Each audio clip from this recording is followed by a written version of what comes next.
Salam saudara-saudara, kita berjumpa kembali di dalam kasih dan anugerah Tuhan, di mana pada saat ini kita akan kembali bersama-sama membaca dan merenungkan akan kebenaran firman Tuhan.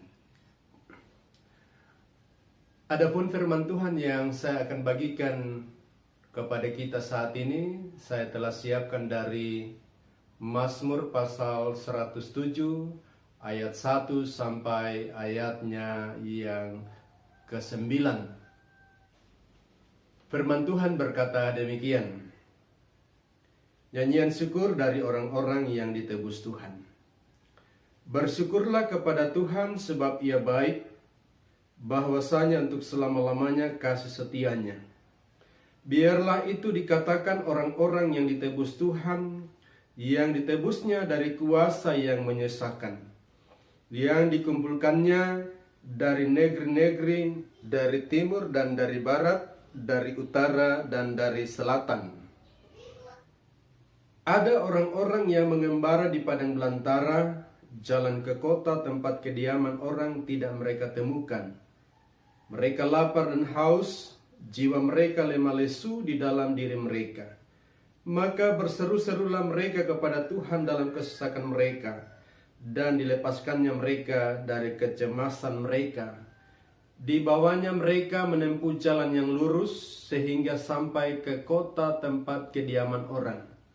Biarlah mereka bersyukur kepada Tuhan karena kasih setianya, karena perbuatan-perbuatan yang ajaib terhadap anak-anak manusia.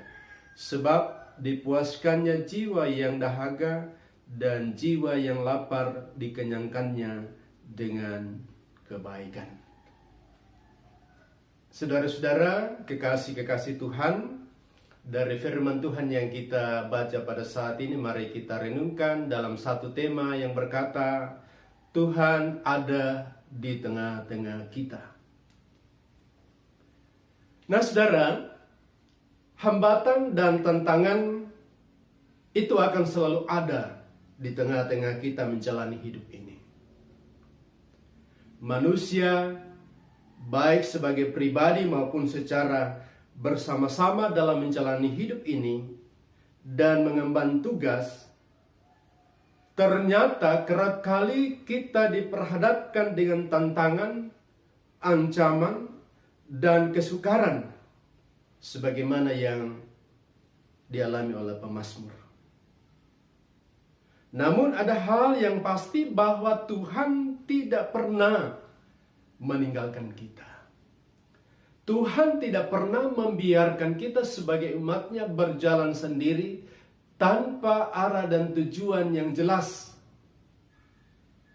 Nah, melalui Mazmur 107 ayat 1 sampai 9 kita bisa membaca bahwa umat Tuhan diajak untuk bersyukur kepada Tuhan sebab Tuhan telah bertindak menebus mereka dari dosa, mengumpulkan kembali yang tercerai-berai akibat ketidaksetiaan mereka, dan menuntun mereka kembali kepada jalan yang lurus, menuntun kembali kepada jalan yang menuju kehidupan, di mana kehausan mereka akan kebaikan, akan kasih dan kebenaran dapat dipuaskan.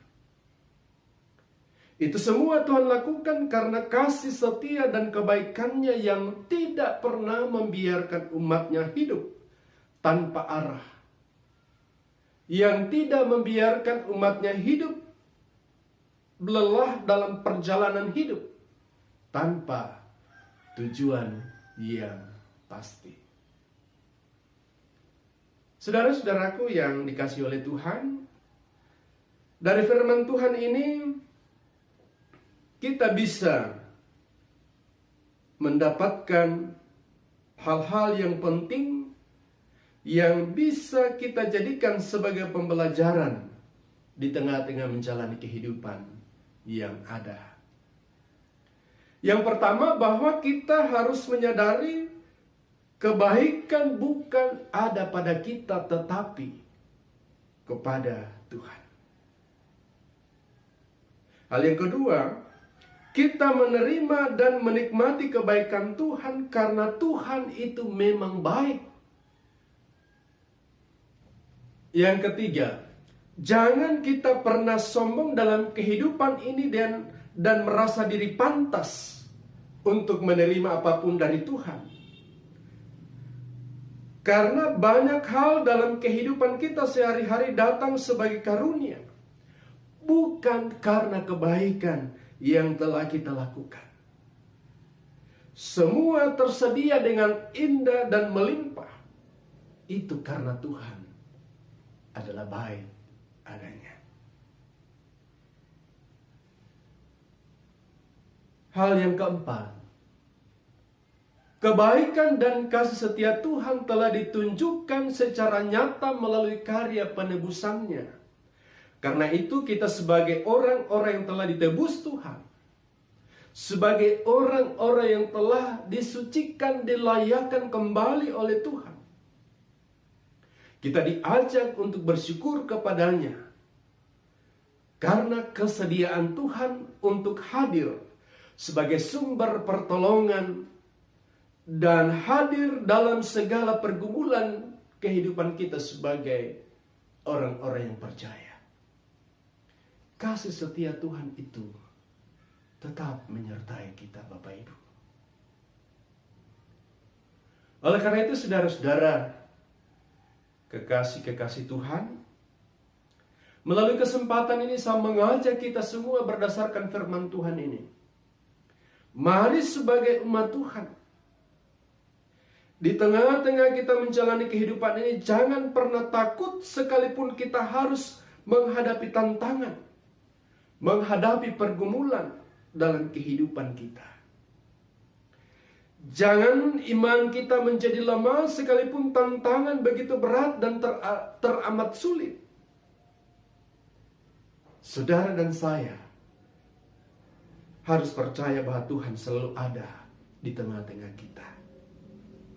Mari kita terus berseru serta berharap dan menggantungkan hidup kita hanya kepada Tuhan. Karena di luar Tuhan kita tidak dapat berbuat apa-apa. Mari saudara, kita senantiasa menyerahkan, mempercayakan kehidupan kita hanya kepada Tuhan. Terpujilah nama Tuhan. Amin.